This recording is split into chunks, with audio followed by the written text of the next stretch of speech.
Hello दोस्तों, आज की हमारी कहानी है छोटे लोग। ऑफिस जाने के लिए मैं घर से निकला तो देखा कार पंचर थी। मुझे बेहद झुंझुलाहट हुई। ठंड की वजह से आज मैं पहले ही लेट हो गया था। 11 बजे ऑफिस में एक आवश्यक मीटिंग थी, उस पर यह कार में पंचर। मैं सोसाइटी के गेट पर आ खड़ा हुआ, सोचा टैक्सी बुला लूं। तभी सामने से ऑटो आता दिखाई दिया। उसे हाथ से रुकने का संकेत देते हुए मन में हिचकिचाहट सी महसूस हुई। इतनी बड़ी कंपनी का जनरल मैनेजर और ऑटो से ऑफिस जाए, किंतु इस समय व्यवस्था थी। मीटिंग में डायरेक्टर भी सम्मिलित होने वाले थे। देर से पहुंचा तो इम्प्रेशन खराब होने का डर था। ऑटो रुका, कंपनी का नाम बताकर मैं फुर्ती से उसमें बैठ गया। थोड़ी दूर पहुंचकर यकायक ऑटो वाले ने ब्रेक लगा दिए। अरे क्या हुआ, रुक क्यों गए? मैंने पूछा। 1 मिनट साहब, वह सोसाइटी के गेट पर जो सज्जन खड़े हैं उन्हें थोड़ी दूर पर छोड़ना है। ऑटो चालक ने विनम्रता से कहा। नहीं, तुम ऐसा नहीं कर सकते, मैं क्रोध में चिल्लाया। एक तो मुझे देर हो रही है, दूसरे मैं पूरे ऑटो के पैसे दे रहा हूँ, फिर क्यों किसी के साथ सीट शेयर करूँगा? साहब, मुझे इन्हें सिटी लाइब्रेरी पर उतारना है, जो आपके ऑफिस के रास्ते में ही पड़ेगी।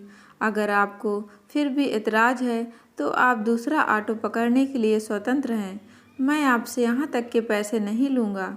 ऑटो चालक के स्वर की दृढ़ता महसूस कर मैं खामोश हो गया। यूं भी ऐसे छोटे लोगों के मुंह लगना मैं पसंद नहीं करता था।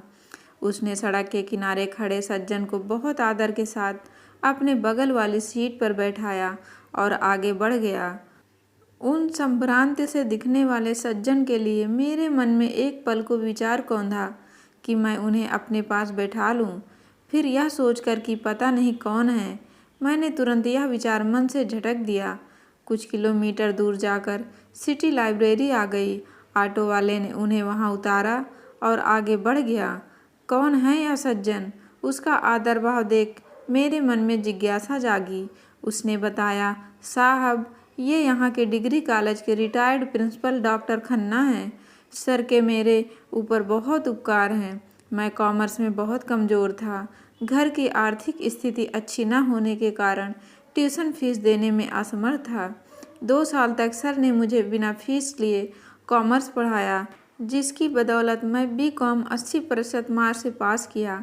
अब सर की ही प्रेरणा से मैं बैंक की परीक्षाएं दे रहा हूँ। Very good. मैं उसकी प्रशंसा किए बिना नहीं रह सका। तुम्हारा नाम क्या है? मैंने पूछा। संदीप नाम है मेरा। 3 साल पूर्व सर रिटायर हो चुके थे। पिछले साल इनकी पत्नी का स्वर्गवास हो गया। हालांकि बेटे बहू साथ रहते हैं, फिर भी अकेलापन तो लगता ही होगा, इसलिए रोज़ सुबह 10 बजे लाइब्रेरी चले जाते हैं साहब। मैं शहर में कहीं भी हूँ, सुबह 10 बजे सर को लाइब्रेरी छोड़ना और दोपहर 2 बजे वापस घर पहुँचाना नहीं भूलता। सर तो भी कहते हैं कि वह स्वयं चले जाएंगे, किंतु मेरा मन नहीं मानता। जब भी वह साथ जाने से इनकार करते हैं, मैं उनसे कहता हूँ कि यह मेरी उनके प्रति गुरु दक्षिणा है, और सर की आंखें भीग जाती हैं। ना जाने कितने बहानों से वह मेरी मदद करते ही रहते हैं। साहब, मेरा मानना है हम अपने माँ बाप और गुरु के ऋण से कभी उऋण नहीं हो सकते। मैं निःशब्द मौन संदीप के कहे शब्दों का प्रहार अपनी आत्मा पर झेलता रहा। जेहन में कौंध गए वे दिन जब मैं भी इसी डिग्री कॉलेज का छात्र था, साथ ही डॉक्टर खन्ना का फेवरेट स्टूडेंट भी। एमएससी मैथ्स में एडमिशन लेना चाहता था। उन्हीं दिनों पापा को सीवियर हार्ट अटैक पड़ा। मैं और मम्मी बदहवास से हॉस्पिटल के चक्कर लगाते रहे। डॉक्टरों के अथक प्रयास के पश्चात पापा की जान बच गई।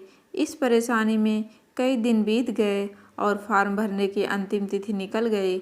उस समय मैंने डॉक्टर खन्ना को अपनी परेशानी बताई और उनसे अनुरोध किया कि वह मेरी मदद करें। डॉक्टर खन्ना ने मैनेजमेंट से बात करके स्पेशल केस के अंतर्गत मेरा एडमिशन कराया और मेरा साल खराब होने से बच गया। कॉलेज छोड़ने के पश्चात मैं इस बात को बिल्कुल ही भुला दिया। यहाँ तक कि आज अब डॉक्टर खन्ना मेरे सम्मुख आए तो मैंने अपने पद के अभिमान में मैंने उनकी तरफ ध्यान भी नहीं दिया। आज मेरी अंतरात्मा मुझसे प्रश्न कर रही थी कि हम दोनों में से छोटा कौन था? वह इंसान जो अपनी आमदनी की परवाह न करके गुरु दक्षिणा चुका रहा था, या फिर एक कंपनी का जनरल मैनेजर जो अपने गुरु को पहचान तक ना सका। दोस्तों, आपको कहानी पसंद आई हो तो वीडियो को लाइक और चैनल को सब्सक्राइब करें। धन्यवाद दोस्तों।